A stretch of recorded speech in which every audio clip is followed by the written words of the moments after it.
terbaik dalam sorga. Dalam nama Tuhan Yesus kami bersyukur kepadamu Tuhan. Karena hari ini kami boleh memuji menyembah-Mu, dan kami akan mendengarkan kebenaran firman Tuhan Yesus. Roh Kudus-Mu kiranya mengurapi hati dan pikiran kami. Diberkatilah setiap kami yang mendengar, diberkatilah setiap kami yang melihat video ini. Berkatilah kami Tuhan, oleh nama-Mu yang dahsyat, oleh nama-Mu yang luar biasa. Di dalam nama Tuhan Yesus terbuka mata rohani kami. Dalam nama Tuhan Yesus. Haleluya, haleluya, haleluya. Amin. Haleluya, haleluya, haleluya, haleluya. Puji Tuhan, Bapak, Ibu, Saudara yang terkasih di dalam nama Tuhan Yesus Kristus. Adalah sukacita yang besar bagi saya. Kembali saya boleh berjumpa dengan saudara seiman, anak-anak Tuhan, para pemuji penyembah Tuhan yang luar biasa, ya, para subscriber saya. Terima kasih. Hari ini kembali saya datang di hadapan saudara lewat video ini untuk kita kembali berbagi kebenaran firman Tuhan, yang mana pada hari ini saya akan beri satu pembahasan mengenai cara terbaik ketika kita datang di hadirat Tuhan.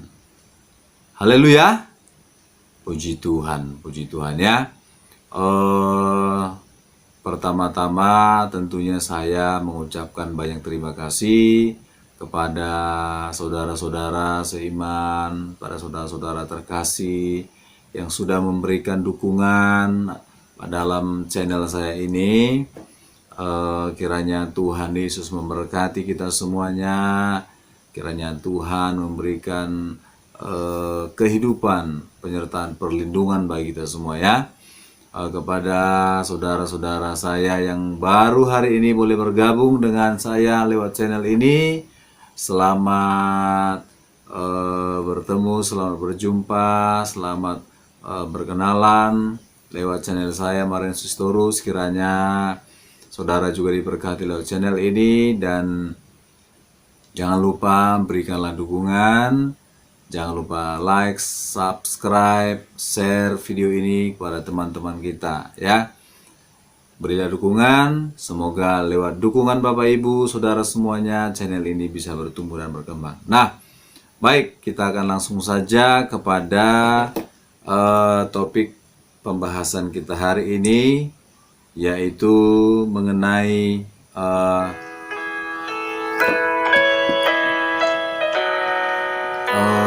cara terbaik ya datang ke hadirat Tuhan.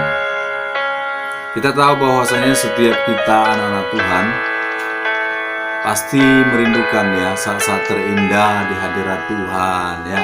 Di tengah-tengah pergumulan, di tengah-tengah persoalan, di tengah-tengah keadaan dunia yang semakin bengkok ya. Tentunya kita anak-anak Tuhan banyak mengalami pencobaan atau mungkin masalah dan lain sebagainya. Tetapi ketika kita datang di hadirat Tuhan, kita mendapat kekuatan baru ya. Nah, hari ini kita akan bahas bagaimana cara terbaik untuk kita boleh datang ke hadirat Tuhan ya. Karena ada beberapa orang, bahkan teman-teman, kadang ketika kita sedang berfellowship, ketika kita sedang berbincang-bincang, kadang-kadang ada pertanyaan-pertanyaan yang mengatakan, kenapa kadang-kadang saya merasa sulit untuk boleh menggapai hadirat Tuhan ya. Nah, tentunya berbagai argumentasi, berbagai argumen disampaikan oleh teman-teman ya. Nah, baik, hal yang pertama yang mau saya sampaikan hari ini adalah kita tentunya belajar dari hamba Tuhan yang luar biasa, yaitu Raja Daud, mana dia dikenal sebagai hamba Tuhan yang suka memuji ya, raja yang suka memuji menyembah Tuhan, dan Alkitab menuliskan bahwa Tuhan berkenan kepadanya. Nah, kita baca Alkitab kita dari Mazmur 100 ayat 4. Ya, dituliskan di sana, masuklah melalui pintu gerbangnya dengan nyanyian syukur, ke dalam pelatarannya dengan puji-pujian, bersyukurlah kepadanya dan pujilah namanya. Saya ulangi, masuklah melalui pintu gerbangnya dengan nyanyian syukur, ke dalam pelatarannya dengan puji-pujian, bersyukurlah kepadanya dan pujilah namanya. Haleluya. Nah, untuk kita datang ke hadirat Tuhan, langkah pertama yang harus kita lakukan adalah kita harus mensyukuri, ya. Kita harus bisa bersyukur atas keadaan-keadaan kita. Ya. Ada banyak hal yang bisa kita syukuri dalam hidup kita.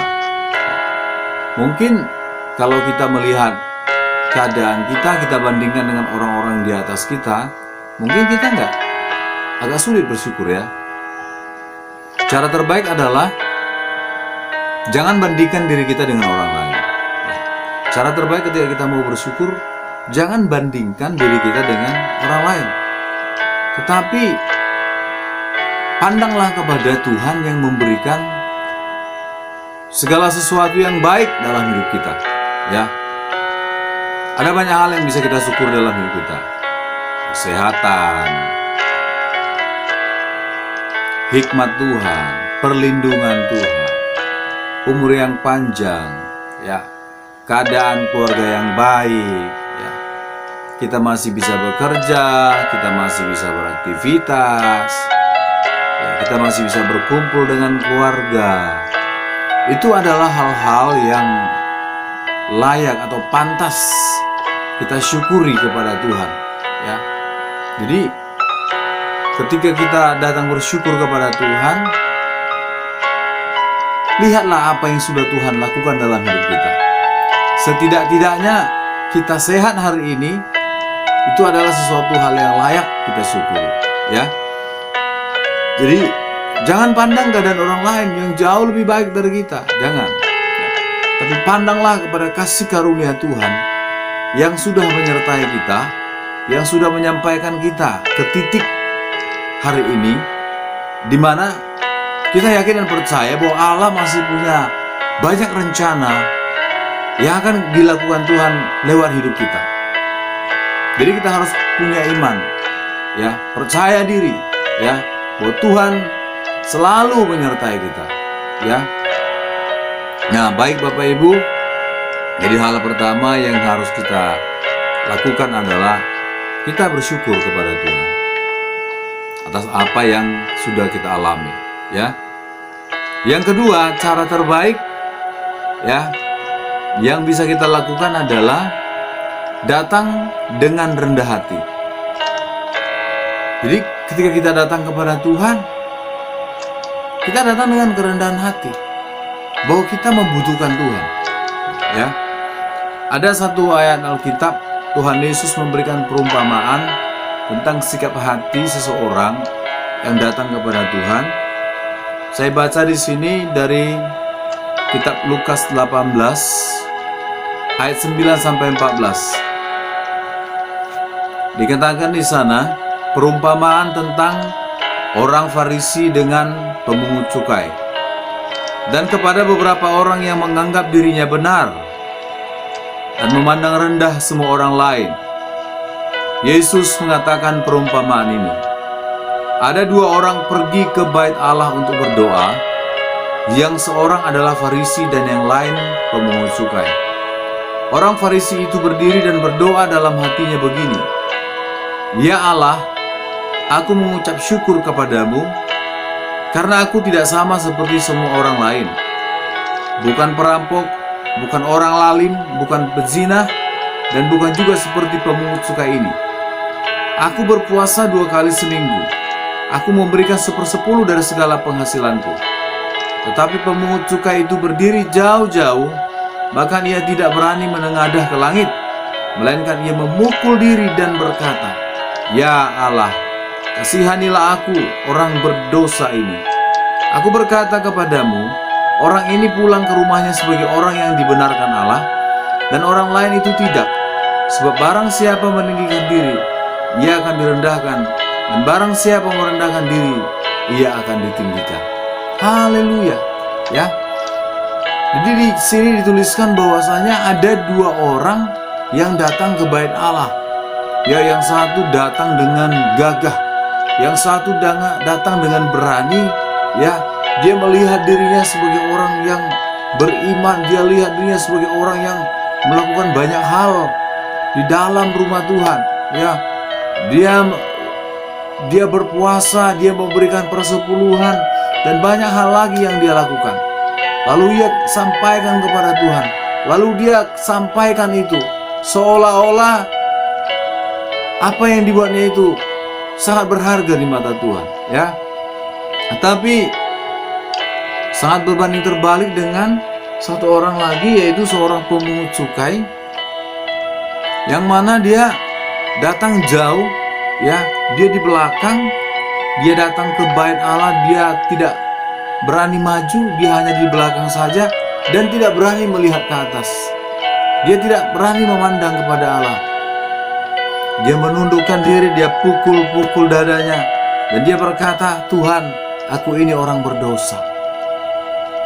Lalu hal yang mengejutkan bagi kita adalah bahwasanya Tuhan Yesus berkata, orang ini, ya, orang ini, pemungut cukai ini yang datang ke hadirat Tuhan dengan merendahkan hati, mengaku dosa, mengakui kelemahannya, mengakui kekurangannya, dia dibenarkan oleh Allah, ya.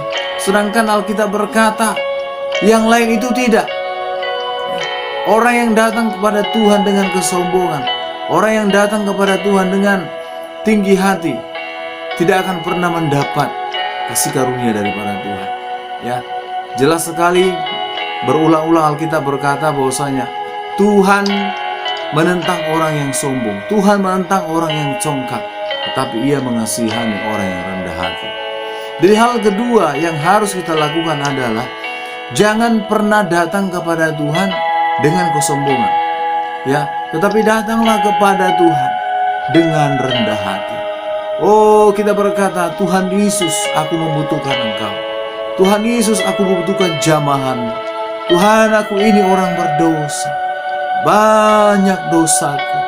Tuhan Yesus, Tuhan Yesus. Nah, jadi ketika kita datang kepada Tuhan, ketika saudara beribadah, baik itu beribadah secara pribadi saat teduh, atau beribadah secara bersama-sama di rumah Tuhan dengan anak-anak Tuhan yang lain, ya, datanglah ke rumah Tuhan dengan sikap hati yang rendah hati, ya, dengan sikap hati yang membutuhkan Tuhan, ya, merasa kita membutuhkan Tuhan, datang dengan satu kerinduan, datang dengan satu kerendahan hati kepada Tuhan, ya. Jadi jangan datang ke rumah Tuhan lalu saudara langsung datang dengan segala kemegahan, kesombongan. Jangan. Saudara akan mendapat penolakan daripada Tuhan. Ya, mata Tuhan tertuju kepada orang-orang yang rendah hati. Ya, dari sekian banyak orang di rumah Tuhan, dari sekian banyak orang yang ada di rumah Tuhan, mungkin ratusan, bukan ribuan, ya. Mata Tuhan tertuju kepada orang-orang yang rendah hati, yang datang dengan rendah hati. Tuhan suka, ya. Kenapa Tuhan suka dengan orang yang rendah hati? Karena dalam kitab Matius juga dikatakan, ya, Matius 28, ya, dikatakan di sana ada satu ayat dikatakan bahwasanya Tuhan Yesus itu berkata, "Belajarlah kepadaku sebab aku lembut hati dan rendah hati." Ya. Jadi Yesus yang rendah hati suka bergaul, suka bersahabat dengan orang yang rendah hati. Ya, saya ulangi, dalam kitab Matius 28 dituliskan, dia adalah Tuhan yang rendah hati.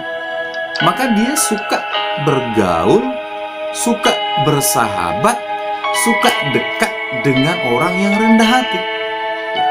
Jadi ketika kita menyombongkan diri, Tuhan gak suka. Ya, kalau boleh bisa kita katakan Tuhan menghindar. Ya. Tapi kalau kita rendah hati, Tuhan akan pepet kita, ya. Tuhan akan nempel dengan kita. Tuhan akan suka dengan kita. Walaupun mungkin kita masih banyak kekurangan. Kita masih banyak kekurangan, masih banyak kesalahan, tapi kita datang dengan rendah hati kepada Tuhan, maka Tuhan akan senang dekat dengan kita. Ya, dari yang pertama tadi kita datang dengan ucapan syukur. Ya, bersyukur. Terima kasih Tuhan. Terima kasih Tuhan. Ya, apa saja boleh disyukuri dalam hidup ini. Banyak hal. Yang kedua, datanglah kepada Tuhan dengan rendah hati. Ya, rendah hati. Sehebat apapun, mungkin banyak perjuangan-perjuangan iman, mungkin banyak penyangkalan diri mungkin sudah kita lakukan, kita ikut Tuhan dan lain sebagainya. Ya, oke, puji Tuhan. Ya, mungkin kita sudah banyak melakukan hal dalam pelayanan. Ya, oke, puji Tuhan. Tetapi ketika kita datang di hadirat Tuhan, jangan bawa itu. Ya, jangan bawa itu. Datanglah kepada Tuhan dengan merendahkan hati. Ya, merendahkan hati, kita datang kepada Tuhan. Kita berkata, Yesus, Kau yang termanis, Kau yang terbesar. Ya, sama sebagai anak Yohanes berkata, ya, biarlah Yesus semakin besar, aku semakin kecil. Ya, biarlah Yesus bertambah-tambah besar, aku semakin kecil. Ya, itu yang kedua, ya. Jadi datang dengan rendah hati. Yang ketiga, datang dengan segenap hati. Saya ulang, yang ketiga, datang dengan segenap hati. Dalam kitab Yeremia 29 ayat 13 dikatakan di sana,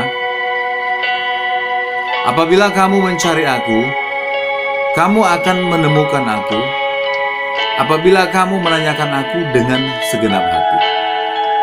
Saya ulangi, Yeremia 23 ayat 13. Apabila kamu mencari aku, kamu akan menemukan aku. Apabila kamu menanyakan aku dengan segenap hati. Ya. Jadi cara terbaik yang ketiga adalah datang kepada Tuhan dengan segenap hati. Ya. Jangan datang kepada Tuhan setengah-setengah hati. Ya. Tetapi datanglah kepada Tuhan dengan segenap hati. Kenapa dikatakan seperti itu? Kenapa ada banyak orang ketika dia datang kepada Tuhan, dia tidak merasakan apa-apa?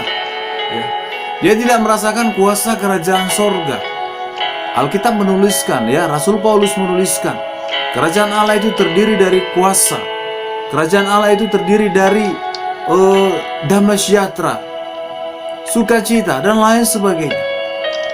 Tetapi ada banyak orang sudah datang kepada Tuhan, tapi dia merasa, kok kenapa saya nggak sukacita? Kenapa saya kok nggak merasa damai? Kok sepertinya hati saya kosong? Ya, nah, mungkin saja Bapak Ibu, orang tersebut tidak segenap hati. Ya, kenapa dikatakan? Jelas sekali ayat ini berkata, apabila kamu mencari aku dengan segenap hati, engkau akan menemukan aku. Ya, sering kita dengar istilah bahwasanya bahwa Allah itu adalah Allah yang maha hadir. Orang sering berkata Tuhan itu omnipresence. Ya, omnipresent. Apa itu omnipresent? Omnipresent itu artinya, saudaraku, adalah Tuhan itu hadir. Ya,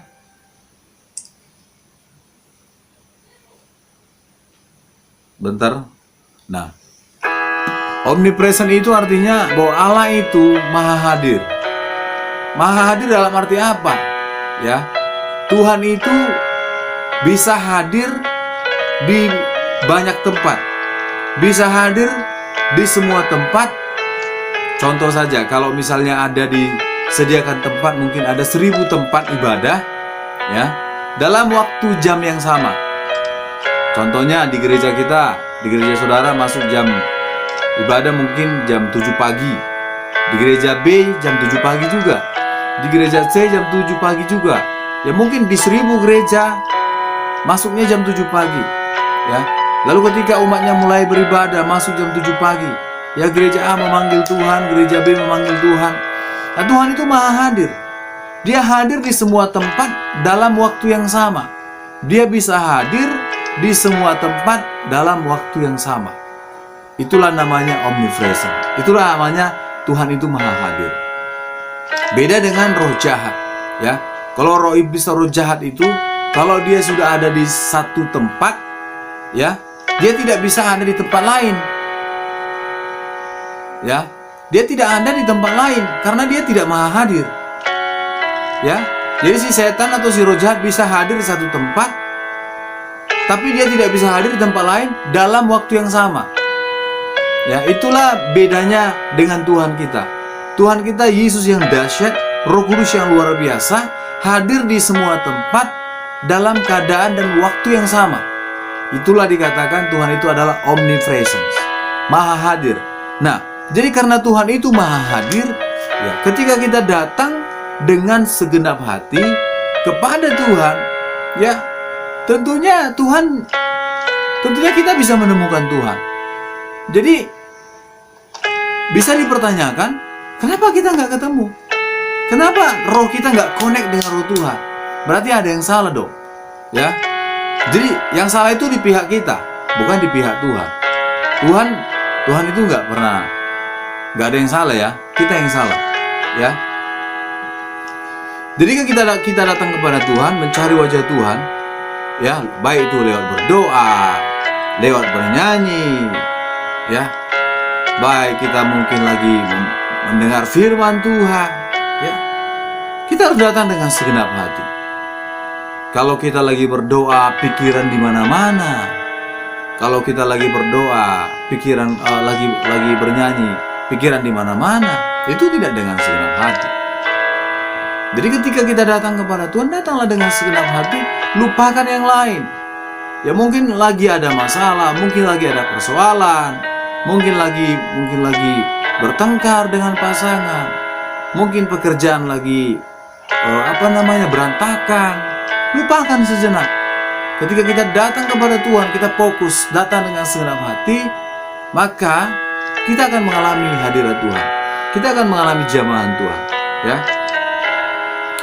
Waktu saya kuliah, ya, ada satu dosen saya berkata seperti ini, ya. Apa yang kamu sampaikan dari pikiran akan sampai di pikiran orang. Ya. Saya ulangi. Dia berkata seperti ini, bahwasanya apa yang kamu sampaikan dari pikiran akan sampai kepada pikiran orang. Tetapi apa yang kamu sampaikan dari hati akan sampai ke hati. Saya ulangi, apa yang kamu sampaikan dari hati akan sampai di hati. Nah, begitu. Jadi kalau kita berdoa hanya dengan pikiran, nggak dengan hati, nggak sampai sama Tuhan, nggak menyentuh hati Tuhan, nggak connect. Tetapi kalau kita menyampaikan sesuatu dari hati kita berkata, Tuhan, aku rindu kepadamu.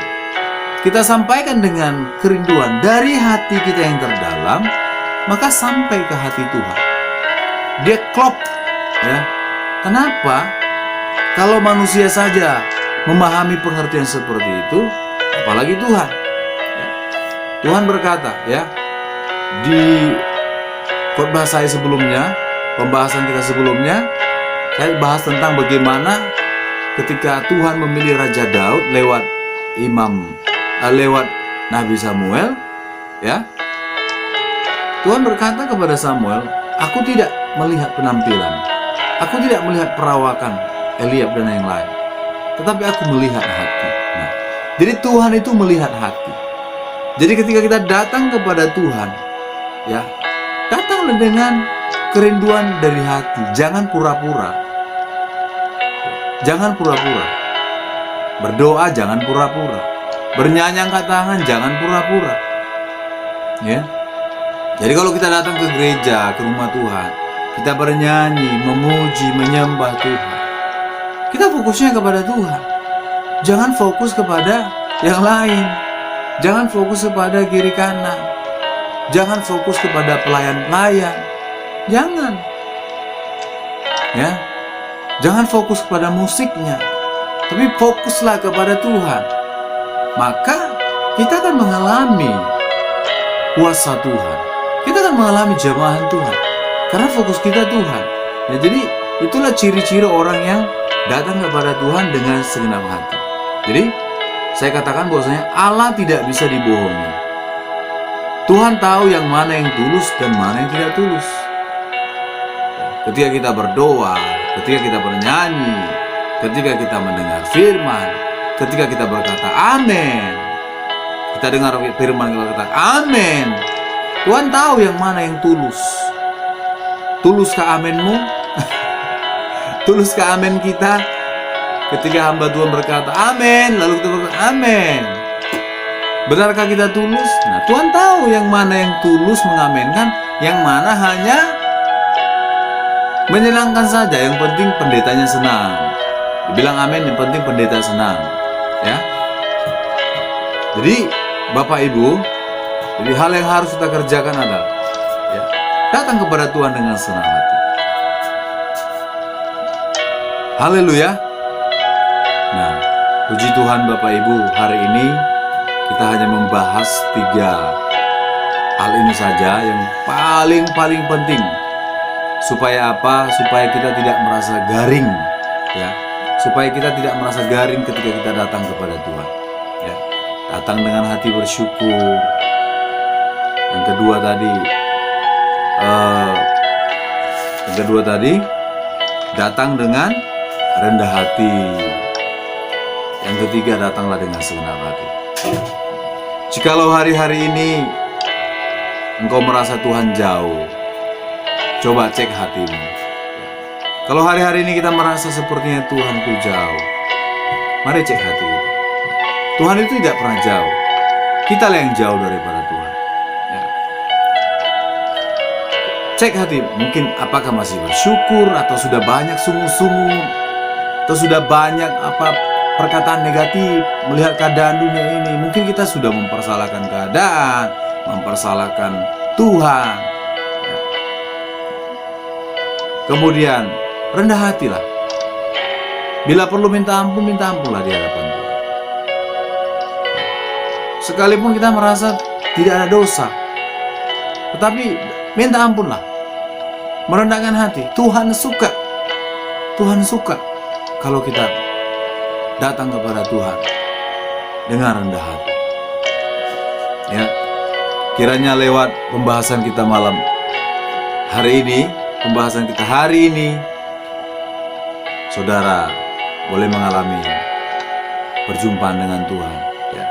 Saudara yang rindu kepada Tuhan, percayalah, datang dengan tulus, datang dengan hati, datang dengan rendah hati, maka Tuhan akan membukakan pintu bagi kita.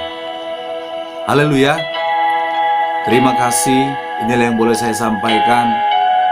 Mari praktekkan, mari lakukan, mari coba. Datang dengan bersyukur, ya. Datang dengan rendah hati, kemudian datang dengan segenap hati. Praktekkan dalam saat teduh pribadi, pada saat saudara beribadah kepada Tuhan, baik pribadi maupun bersama-sama. Mari, maka engkau akan merasakan, engkau akan melihat jamahan Tuhan. Haleluya. Haleluya, haleluya. Kita akan bernyanyi.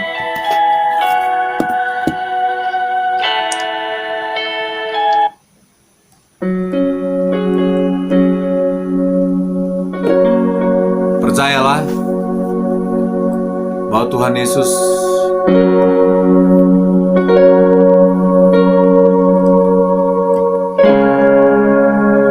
akan menolong. Tuhan Yesus akan membuka diri. Roh Kudus akan bekerja. Haleluya. Datang kepada Tuhan. Namamu Yesus yang beri damai. Namamu Yesus yang beri sukacita. Bawaku dalam rencana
pembahasan kali ini